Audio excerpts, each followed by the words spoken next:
Good evening. My name is Georgette Greenlee, and I'm the CTA Board Secretary. We want to welcome everyone this evening to our 2026 public hearing for our budget for next year. Our budget was released online and in print on October 13th.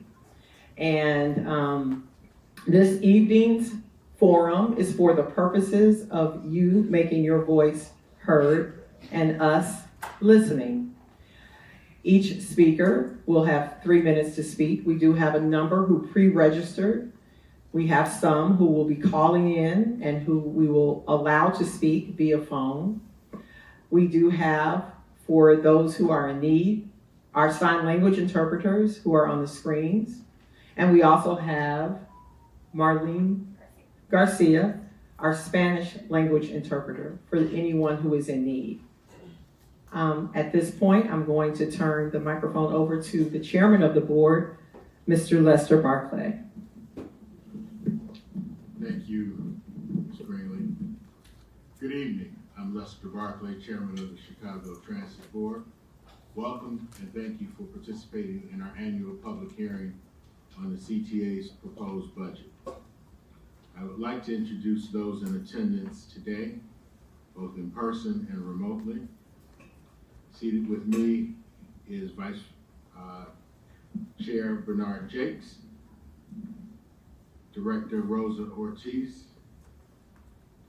Director Nima Jah, Acting President Nora Learson, and General Counsel Kent Ray. We anticipate that Director Michael Eady will join us online. We will now begin the public hearing. Before we open the hearing up to hear from the public, we will first have remarks from Acting President Nora Learson, followed by a presentation on the proposed budget for 2026. Nora? Good evening, Chairman Barclay, directors, and members of the public who have joined us today. This is a historic moment for our agency on many fronts, and I'm so glad to be with you all to hear about your experience and perspective about CTA and what we provide. We are engaging with our riders more than ever at CTA. This hearing is the latest development in our commitment to engaging with the public and the communities we serve in new and deepening ways. This year, for the first time at CTA, we held 3 budget town halls throughout the city, which were attended by over 400 people.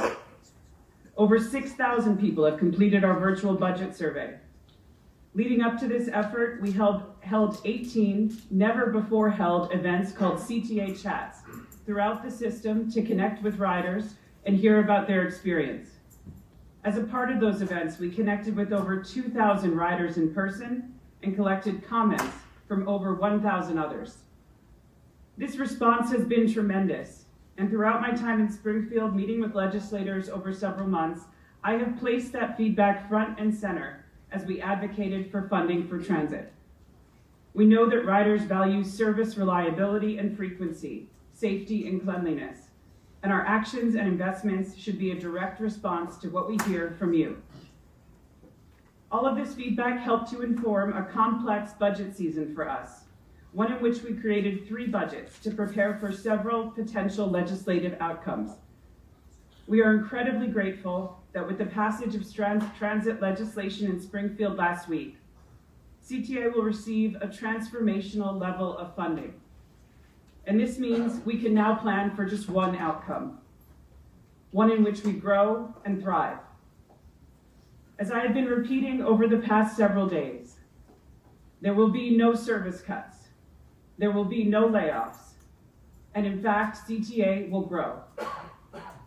We are in a strong state to receive this investment, with service delivery at the highest level it has been in years. And we are ready to implement our plans to continue to improve service reliability and the customer experience overall. In closing, know that your voice is critical to guiding us through this time. So I'm incredibly grateful to you that you joined us here today to share your thoughts. CTA's executive team is grateful as well, and they are all in the room with us today, taking notes and listening in. Each and every one of you will receive a follow-up on your commentary using the contact information you provided. Thank you for being here. We are here to serve you. It is a privilege, and you are our partners in taking CTA to new heights. Thank you. Thank you, Ms. Learson. The passage of the the Transit Funding Bill marks a truly historic turning point for CTA and for our region. For decades, our agency has operated within an inadequate funding framework, one that did not fully recognize the level of service we provide or the vital role we play in connecting communities and supporting economic growth. This new funding framework finally corrects that, giving us the financial stability to sustain our workforce, strengthen operations, and continue improving service our riders rely on every day. I want to congratulate you and the entire team for the tireless efforts in getting this across the finish line. It's a remarkable achievement that will have a lasting impact on our riders, our employees, and the region we serve. There are a lot of changes that come with this bill. So as we continue to analyze the details of the bill, I look forward to receiving regular updates and working collaboratively with staff and stakeholders to ensure its successful implementation. Together, we'll ensure this historic opportunity translates into tangible benefits for the public we serve. I'd now like to open the floor to my colleagues for comments and questions. Well, I'll echo the sentiments of our chairman. Congratulations to you and the team. Yes. Oh, okay.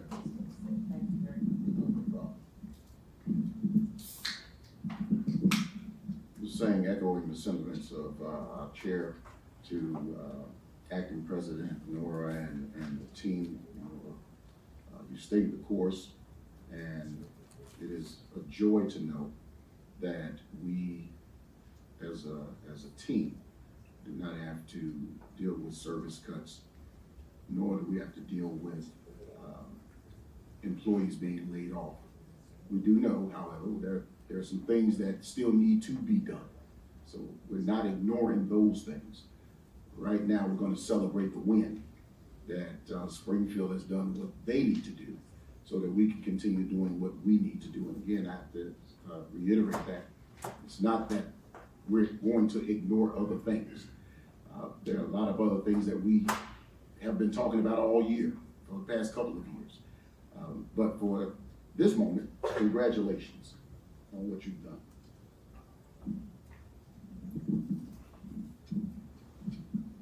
Good evening, everyone. Also want to echo congratulations to you, Nora, for your leadership, to everyone on the CTA team, for everyone's leadership here, both advocacy teams and groups who have also been very helpful in terms of making sure that CTA continues to grow. And, the funding was very much a note of faith in the work that we've all been doing collectively. And thank you to each of you for being here, for caring about the CTA, and I'm excited to continue to grow. Thank you.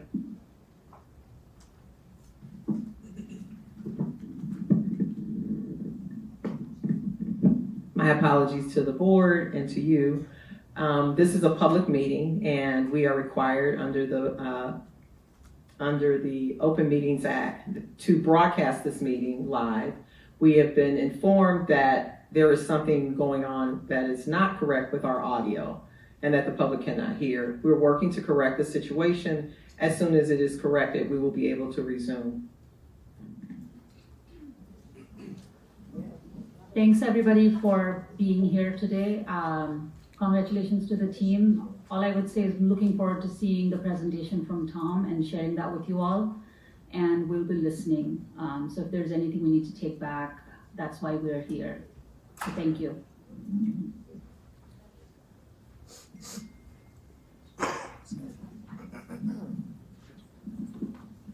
We are going to first, we're going to read into the record those written comments that we have received.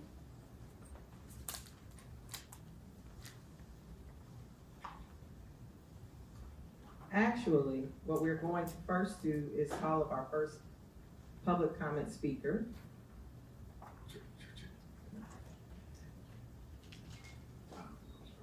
We're gonna allow Tom.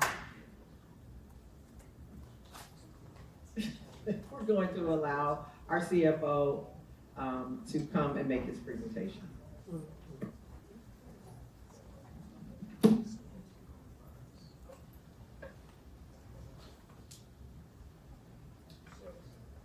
Thank you, Georgette.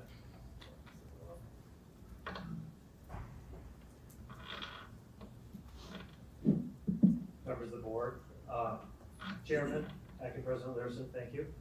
Give me a moment while the presentation gets pulled up here so that everybody can see it.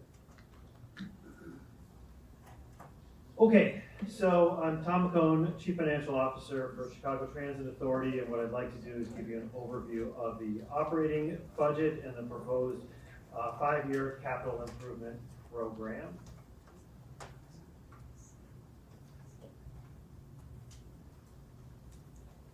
Can you advance to the next slide?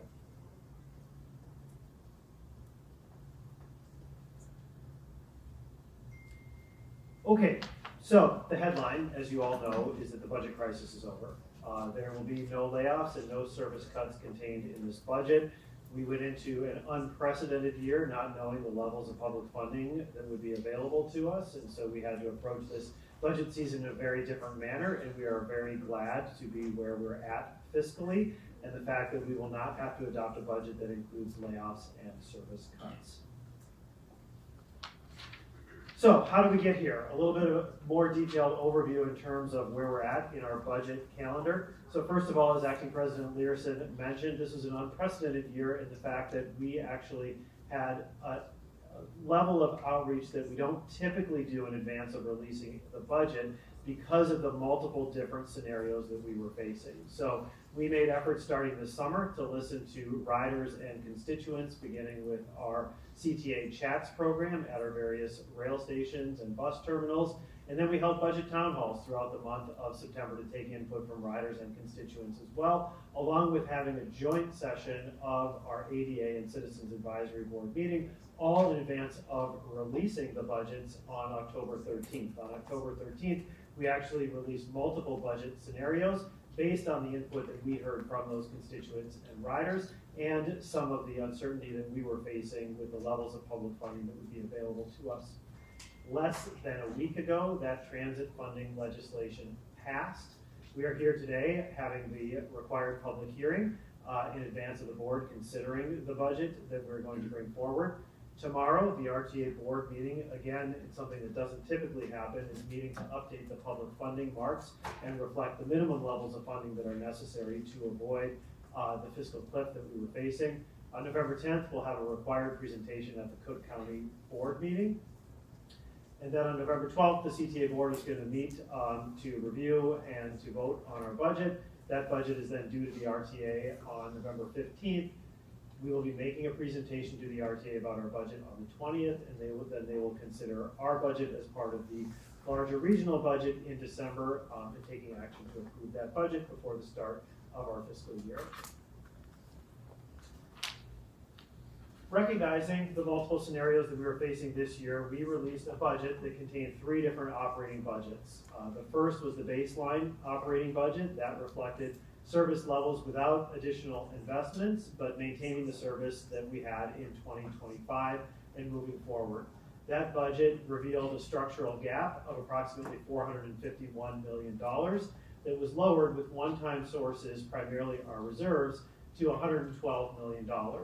Those one-time sources went away in 2027, and that gap rose to $482 million. We also released a growth budget, which outlined the investments that can be achieved with funding levels that would really put us at our peer average and create those additional investments that really the system here deserves. And then we released the reduced budget. This detailed the levels of service cuts and staff reductions that would be necessary to close the fiscal deficits in 26 and 27. This actually was funding at the level that was approved by the RTA marks in August, and so we had to release that reduced budget because there was no additional funding available to us at that time. And so we have those three multiple scenarios that were released reflecting the different scenarios that we were facing. This slide summarizes what we heard as part of the CTA chats and the budget town halls. As was mentioned, we had an unprecedented level of engagement, both through the online survey, the attendance at the CTA chats, and then the riders that were engaged at our town halls. The riders highlighted the criticality of the system, the essentiality of the service that we provide, and along with the looking forward to future investments in safety, cleanliness, additional service, and additional service frequency. Now, with the funding bill that was adopted just last week on Friday, we are looking for those revenues to address the fiscal cliff that we were facing. So we faced a fiscal gap, as I mentioned before, of $112 million in 2026 and $482 million in 2027. The legislation that was passed creates two new sources of operating funding for public transit in the region. The funding that we'll see in 2026 represents a partial year of those collections, and so the amounts that we will see in 2026 are lower than the annual amounts that we would anticipate moving beyond 2026.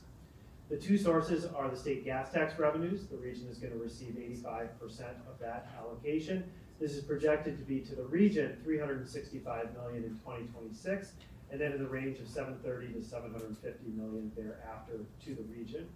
In addition, the RTA sales tax increase, that sales tax increase of 0.25%, is projected to bring in close to $200 million in 2026, and then an additional $520 to $530 million annually beyond 2026.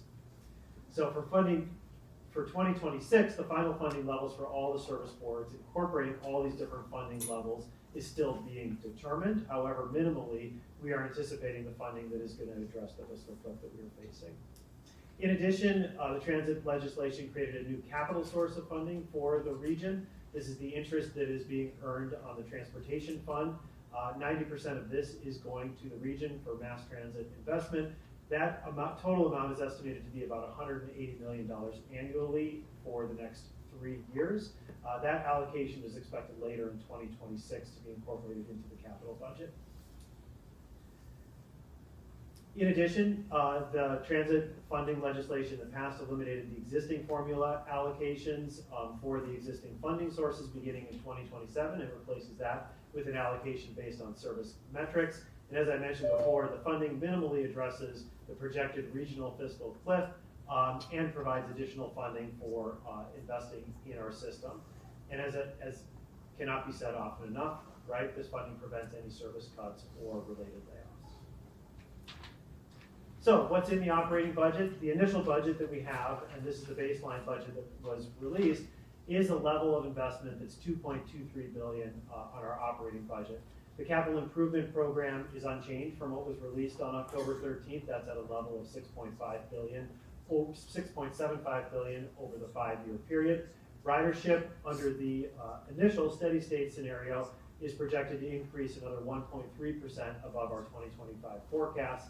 And again, our reserve funds are going to be exhausted mid-year, and those reserve funds are going to be then replaced by that additional funding that is coming through the region to help address that budget gap remaining in 2026 and beyond. Highlights of the budget, of course, there are no service cuts. There's actually increased service. We're recognizing a full year of investments in that initial phase of the frequent bus network and the improvements in rail frequency that have been created this year, along with additional investments in service reliability and service delivery to maximize the benefit of those increased frequencies. In addition, we're introducing free fares for all ADA certified customers. This is part of the RTA's Paratransit Action Plan that was passed in August. Previously, we had a mix of both free fares and reduced fares for ADA certified customers. We're looking forward to additional investments focused on the 4 pillars of people, places, performance, and partnerships. In addition, we're capturing savings and through additional efficiencies that are outlined in our budget book, and such as lower fuel expense and some of the lower rates we're seeing for diesel fuel and for some of our projections on electricity. The growth budget that we are anticipating moving towards outlines the following additional investments. These are, of course, a part of our budget book as well. Additional bus and rail frequency and reliability improvements, Slow zone mitigation, so additional slow zone mitigation on our rail system, additional cleaning cycles for both vehicles and stations, focus on equitable transit-oriented development, expanding our community-based partnerships along with our accessibility initiatives, and then investing more in safety and security initiatives. On the ridership side of things, I just want to highlight some of what we're seeing in our 2025 forecast. So CTA is consistently providing over 1 million rides on weekdays. That's a threshold that we now consistently meet throughout the week. October has been a particularly strong month for us. It's been the strongest ridership month since the onset of the pandemic. So we're continuing to see that really robust recovery from a ridership perspective. You can see here Thursday, October 9th was again setting a new high water mark for ridership, the highest ridership day since the onset of the pandemic, with 1.17 million rides. The week of October 18th was the strongest ridership week since the pandemic. So we're continuing to set those high water benchmarks with improvement in our ridership performance. Therefore, we're looking forward to continuing to invest in the system and continuing to grow those ridership benchmarks. Rail ridership is where we're seeing a lot of that robust growth. So we're seeing 10% year-over-year ridership growth. Rail ridership is continuing to see a recovery similar to what we had seen in previous years on the bus side. Bus overall has been flat relative to last year, but with the exception of the frequent bus network, which is seeing stronger growth. Moving from operating to capital, I'm going to summarize the capital program here. As I mentioned, the capital program hasn't changed since we released the budget on October 13th. The size of the program, $6.75 billion, given our various funding sources over the next 5 years that we're projecting. Again, this doesn't incorporate that additional capital funding that is a part of the transit legislation that was passed. We'd anticipate bringing that forward in a capital amendment at some point next year. Our funding sources, primarily the federal formula funds, state motor fuel tax coming in slightly under $1 billion, ICE funding in future years, the transit TIF, which is identified to provide local funding for the Red Line Extension project, and then the federal discretionary programs, the most significant of which is that capital investment grant that we have for the Red Line Extension. The amount here reflects the amount over the next 5 years as part of that $2 billion in federal funding that we're putting forward for the Red Line Extension, and then the additional local funding to support that project. Major projects you'll find in the capital program listed below. In addition to the Red Line Extension, we have our All Stations Accessibility Program, the continued electrification of the bus system, the modernization of the bus and rail fleet, along with additional investments in our vehicles, facilities, and technology. That concludes my overview. I look forward to speaking more with the board next Wednesday.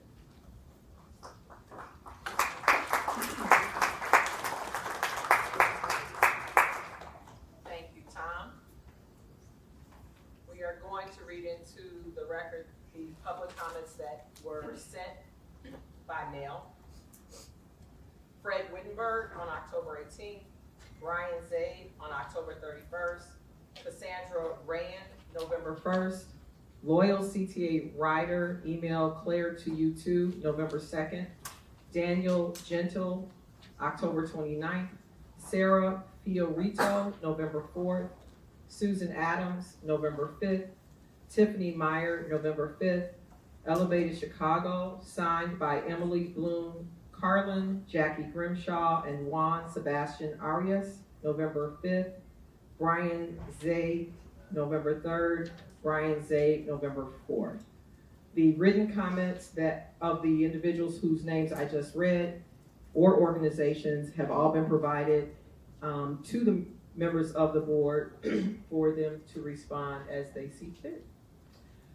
We will now move on to our public comment speakers. And our very first speaker for this evening will be George Blakemore. Mr. Blakemore, please come to the podium. You have 3 minutes. Thank you.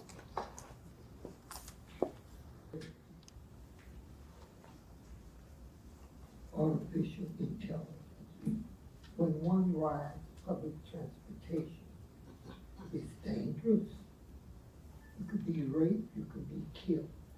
I'm suggesting that you have, that in the ghetto, the black community, a lot of times, they got a little thing, to call boots on the ground. You need people. One conductor is not enough. Having them in prime time with the little dogs is not enough. You got to have people actually on the train and on the bus and subway to protect us.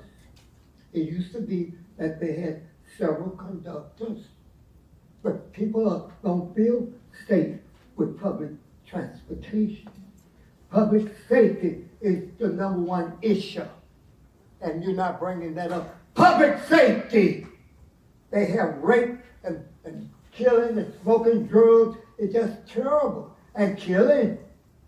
And well, last time I spoke, they said we have artificial intelligence. Well, it's not working. These cameras are not working. You need boots on the ground. You need people to be riding these buses and trains. Public safety is the number one priority, and that's what you're supposed to be focusing on. And also this new man that's an interim. We don't need an interim. We need somebody right now to work. The head of CHA or CTA or whatever. These interims is not working. So again, it's very, very important to have a man of Mr. Blakemore caliber to come to these meetings. It's outrageous what's going on these trains. It's terrible. And you know why? Because you all are not emphasizing public safety. People have to feel safe when they ride the bus and on the subway. This is why it's very important for me to come up and emphasize it. This artificial intelligence is not working. It's not working. So again, I'm waiting for my 3 minutes to be up. I want you to say beep, beep, beep, beep, beep. Your 3 minutes is up, Mr. Blakemore. Some of this stuff that you all do down here should be up. Up. Public safety. And thank you. And all of you have a peaceful and a blessed day. Clap. Don't be scared to agree. Clap. Clap. Public safety. Don't be scared. Thank you. That's time. They work for us. You don't work for them. You remember that, young man. Our next public speaker is Jessica Jackson.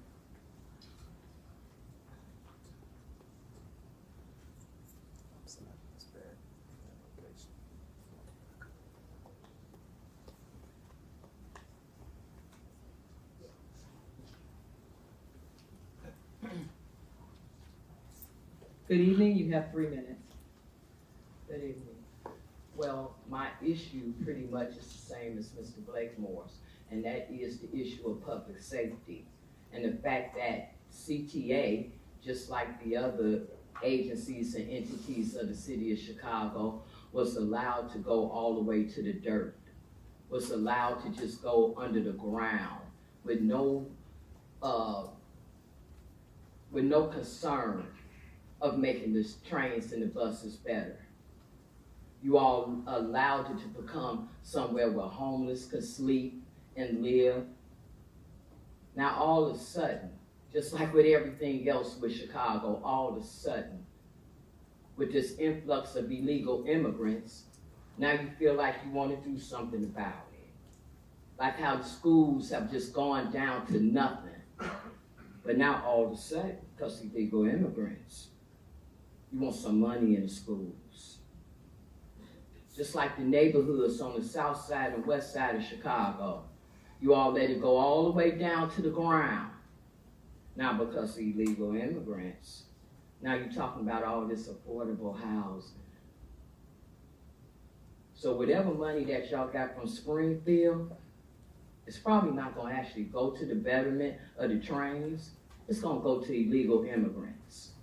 You all are sitting here talking about billions of dollars or whatever that you're gonna spend for this train. I don't even understand it, because the city is over $1 billion in debt because of illegal immigrants. And so now you're gonna get money from Springfield all of a sudden, and what, the deficit of the city just went away because CTA is not part of the city. You know, it's like, it's just an insult to working people. It's an insult to the citizens that you all think that we don't know any better, and that the people who actually pay taxes, those that are not getting SNAP, EBT, vouchers, Section 8, you know, people who actually work. We already know it's gonna cost more. Taxes are gonna go up more. More money out of our pockets while we sit back and watch illegal immigrants get everything free. We'll be paying more on the buses and trains, while the illegal immigrants will have some type of special pass that they won't have to pay. And then they put the black people in charge to make it look like, you know, you all are doing something that's equal and that's for black people and for the city. When we know that it's not. Okay, I'm finishing up my time because I'm a citizen, so I know I'm out of time. Thank you. All right, I'm clapping for you. I'm glad you're here. Our next public speaker will be Olalekan Akala, who is joining us via phone. Bye.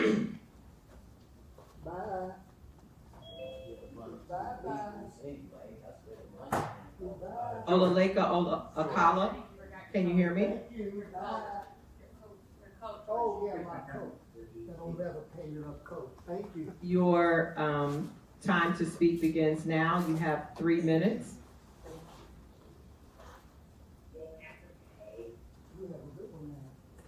Hello everyone, good evening. My name is Olalekan Akala, and today I want to share a frustration I have with the way we view transportation in our society. Transportation, and especially public transportation, is a service and utility that we as a society come together to provide because A, we can produce better results together than we could apart, and B, providing this service will at least return more to us than we put in. For whatever reason, the link between the value and organization like the CTA should, and despite all its challenges, does provide for Chicago, and the funding required to sustain its operations is an unwieldy labyrinth that allows us to entertain the frankly ridiculous notion of a fiscal cliff in the first place.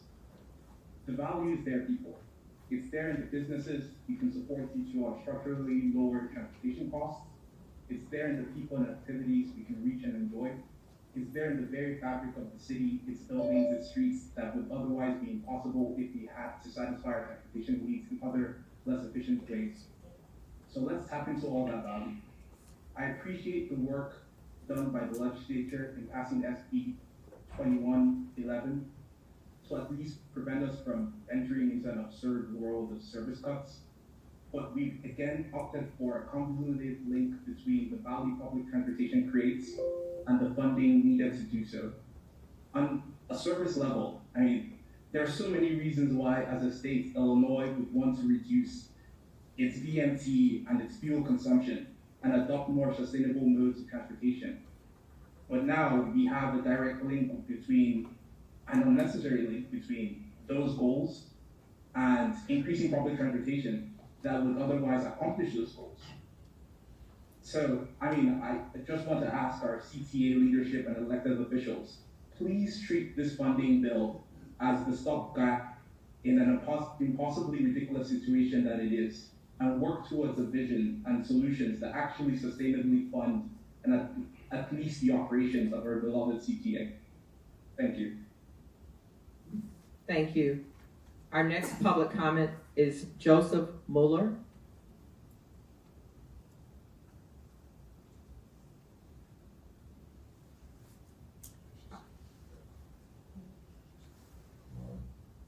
Our next public comment is Ariel Johnson.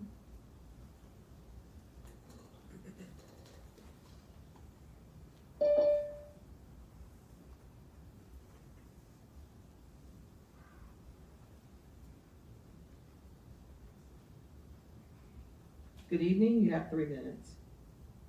Hello, thank you for your time. I would just ask that the smoking problem on the CTA be addressed, because there's been documentation with the chatbot of like 14,000 incidents, but the incidents are much higher than what's reported by that. And I think that although that's good in terms of documenting when it happens, I think the incidence of antisocial behavior has increased markedly since 2020 and since the pandemic. And not much has been done in terms of correcting that behavior. And there are studies showing that swift, certain, and fair corrections of those things markedly reduce those things. So if we actually enforce the laws that we have on the books in terms of fines and in terms of removing people when they do smoke, then that would markedly reduce that and restore social order, at least to what it was before the pandemic. Because the fact that there's a difference between before pandemic and post-pandemic behavior shows that it's correctable, because it's largely the same population who lives here before and after. So I'd ask that that be something that's focused on. And then also something related to the pandemic, I don't think that the traditional weekday ridership is really coming back, due to the fact that hybrid work relationships are roughly remaining stable. Places like New York benefit from the fact that they've returned back to baseline between 2020 and now, in terms of 98% returned back to the workforce completely. But Chicago has one of the highest rates of people who work hybrid and people who work from home. And because of that, things such as weekend ridership and people who are less stable on going every week, the value proposition I think has to be higher than just we can take you to work. And so things like increasing fare box recovery in terms of people skipping the fares, jumping over the turnstiles, those things should probably be prevented, and offering value propositions to people going to Lollapalooza or going to church or going to things that aren't work, probably things that should consider. Thank you. Thank you. Our next public speaker is joining us by phone. Garland Armstrong. Garland Armstrong, can you hear us? Yes, I can hear you. How you doing, Georgette, and everybody at CTA? How you doing? We are fine, Garland. Garland, you have 3 minutes. Thank you.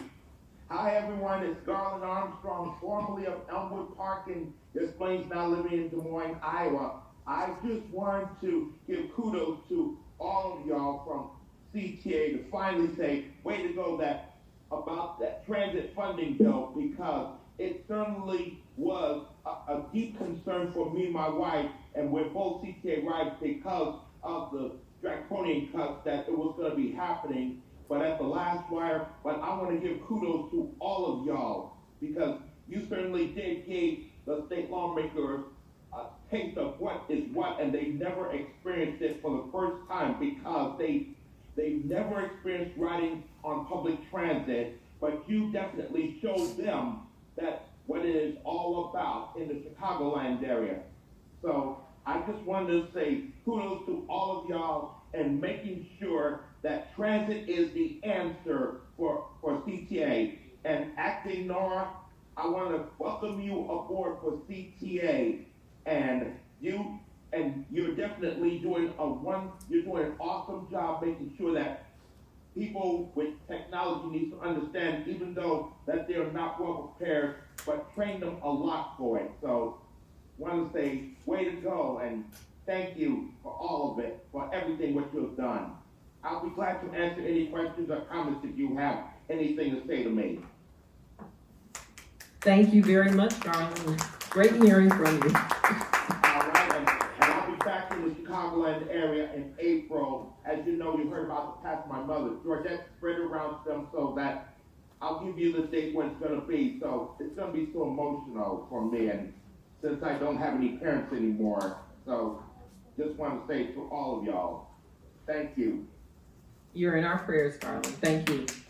Thank you. Our next public speaker is Jorge Flores.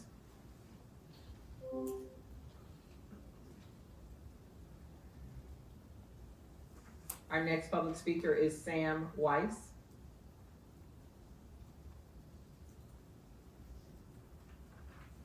Our next public speaker is Lucas Mahoney.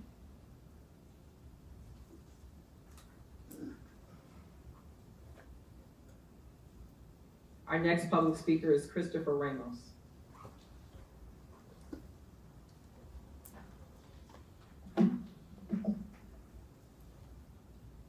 Good afternoon. My name is Chris Ramos, and I am a community organizer with Access Living, speaking for a community that has had to fight for every inch of dignity that's ever been given. Unfortunately, I don't come here to praise this agency. I am here to share our experiences. In just the past few months, 5 of our leaders have been injured riding your system. 5 people, 5 stories of pain and silence. One of them, a power chair user, was thrown forward when the train made a sudden stop. The conductor was told what happened, but rather than stop and call for help, he just kept right on going. Another leader, an elder, told the bus driver she was stepping off.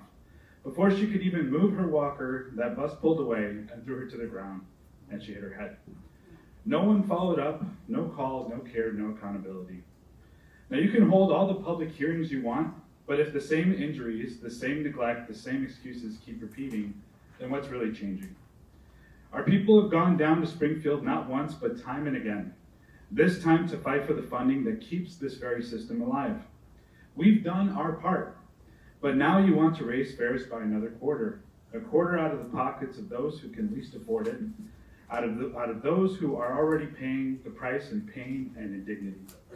Well, if you want to get a quarter out of the disability community, then you better start by holding a higher standard for yourselves.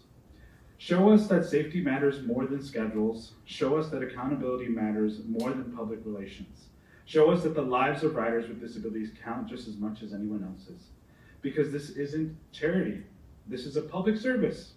And until reliability, safety, and accountability rides these buses and trains, our voices will not go quiet.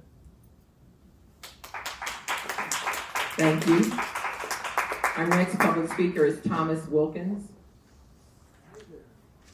No, I'm surprised what actually caught this session happening today, but I'm curious, what is happening with the blue line, slow zone kind of redemption, mitigation process? Mr. Wilkins, the board and those who are here to listen to your comment, but not necessarily to engage in a conversation. Yeah, well, because the comment was, I've timed the ride from the Forest Park stop to downtown. It's about 47 minutes on the train, which is quite a long time. Doesn't really compete very well with, I don't know, taking an Uber maybe for a few more dollars. And I'm just hoping that, this budget is going to include something that's really going to address that, because that's not, you can't compete with, Uber and those kind of things when you take that long of a time. Speaking of that, as a possible revenue generator, I think, throughout the year, I'm just that kind of analytical guy where I've asked about 75 people on the train throughout my time frame. If this train were to go from Forest Park, direct nonstop to Clarkin Lake, would you pay $8 for that? And just about everybody said yes. So I think there's opportunities there where you can, create that kind of a deadhead service, perhaps, where you're charging a bit more money for that service that really can compete with, traffic and things you're going, boom, straight shot up to downtown. I think that could be a winner. Thank you very much. Our next public speaker is Trevon Jeffries.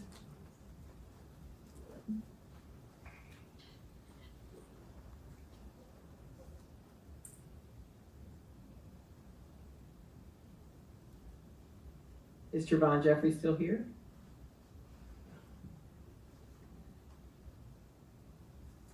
Mr. Chairman, I don't believe that we have anyone else who registered to give a phone. I did. You're more than welcome to come up, but I don't have you registered on our list. I'm sorry. Oh, I was registered. I registered. Okay. I did. Good evening, everyone. Can you please state your name? Since I was 4. So it's important to me and the people that, I deal with, because I am a mother. I have a disabled adult son who uses paratransit services. and we also sometimes use CTA services. I'm a working mom. I actually live near Devon and Clark, and my employer is in Tinley Park. So let me tell you how my day goes. I'll make it quick. I have an 8 o'clock job that I have to be there for. I leave my house at 4:40 in the morning to make that commute. I use CTA. I use Metra. I use sometimes I walk 1.3 miles if I can, or I have, because there's no bus that will go beyond Tinley and 80th. I have to use Lyft. And those rates really vary. You know what I mean? Sometimes it's cheap, sometimes it's not, just depends. But it takes me over 3 hours and 50 minutes in the morning to get to work, 3 hours and 50 minutes sometimes to get home.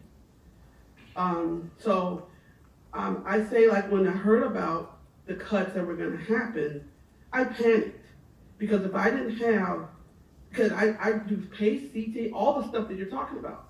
So if that had happened, I would have probably lost my job.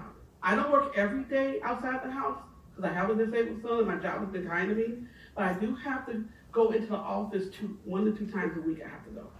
So, and my job's already made accommodations for me.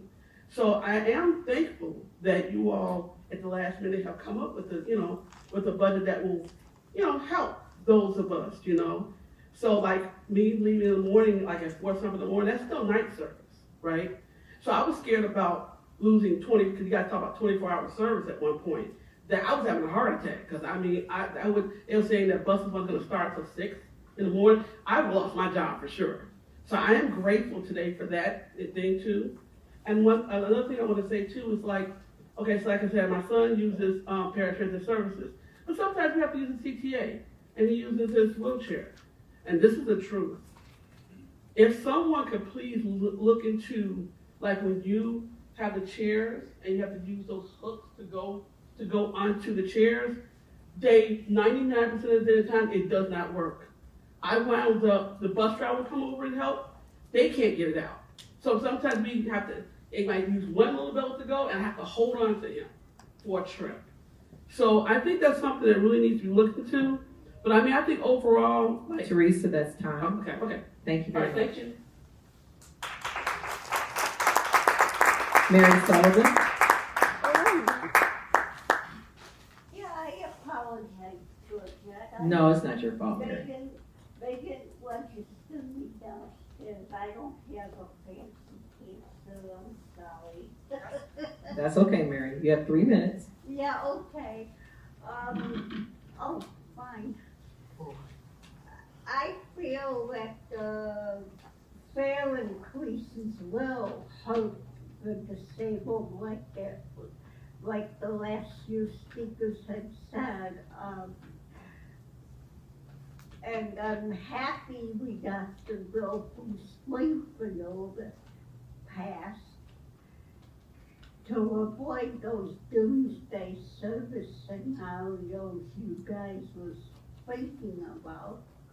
So, thank you much. You're welcome, Mary.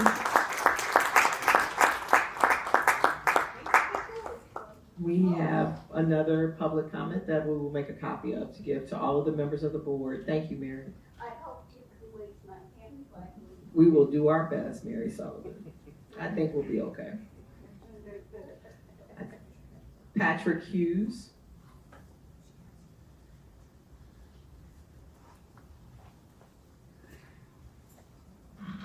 Good evening, thank you. Good evening. Thank you all for your service. I first want to make a couple, this is my first time ever coming here, so first, a thank you to Deneen downstairs who made us feel so welcome when I showed up today. And the City Year kids who were here. It was a nice touch. I also want to, I'm in Evanston, and I'm here to talk about 2 things. One is the accessibility to our 2 hospital stops. I'd like to talk about the accessibility to all the stops, but I'd like to prioritize accessibility at the two hospital stops in particular. I want to say a thank you also to Sam Smith. I'm a part of the Canal Shores golf course over there, and And you as a neighbor have been really good to Canal Shores in the last 4 or 5 years, and just really responsive when there's been issues going on. And I just wanted you to know your team has been really, the Purple Line in particular, and Tony Jones and Cassie Collins, both with Amalgamated Transit Union 308, have been incredible. We've gotten to know them, and it's nice to sort of humanize some of these relationships. But back to the Central Street Station.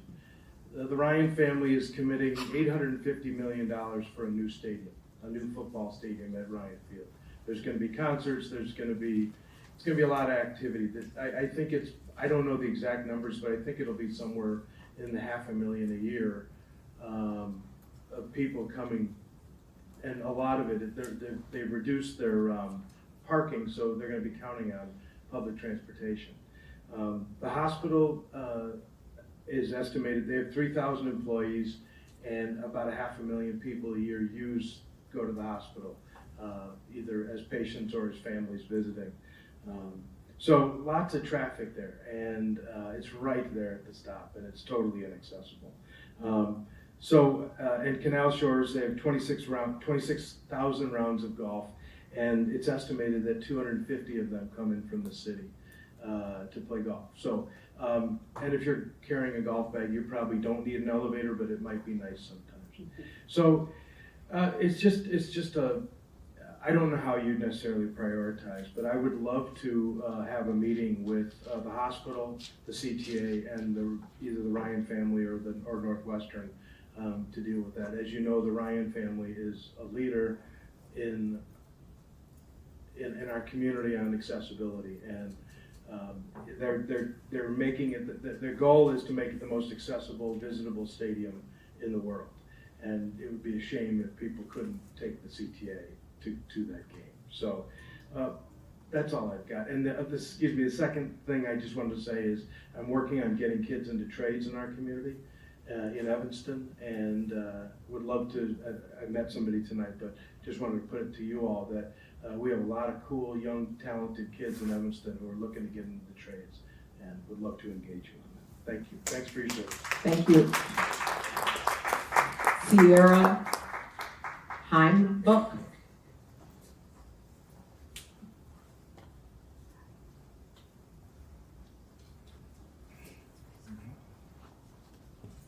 Hello. Good evening. You have 3 minutes. Hi. My name is Sierra Heimbuck. I teach in the Little Village, and I live in Uptown. I'm here today because I rely on the CTA every day to get to work. When I moved here, one of the things that drew me here was the vast public transit system. It gave me faith that this city believed or valued accessibility and wanted to keep improving it for everyone that lived here. I wasn't expecting to be directly affected by these proposed budget plans, but after being involved in a car collision, I've been left with no other option. After spending almost a year on buses and trains, I've gotten to know my CTA drivers, and they've expressed concerns.